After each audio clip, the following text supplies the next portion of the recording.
కొండకు నీవే రప్పించుకో ఆపద మొక్కులు మాచే ఇప్పించుకో నీ కొండకు నీవే రప్పించుకో కొండంత సంసారం మోయలేని మానవులం ఏడు కొండలనెక్కి రమ్మంటే రాలేము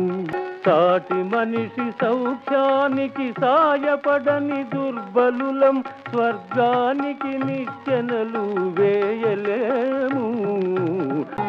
మా మనస్సు మా హృదయం పరస్పరం శత్రువులై మా లోపలి దివ్య జ్యోతి మసకేసిపోతున్నది అహంకారమణగించి మమకారం తొలగించి చేయూతనిచ్చి మమ్ము చేరదీసుకో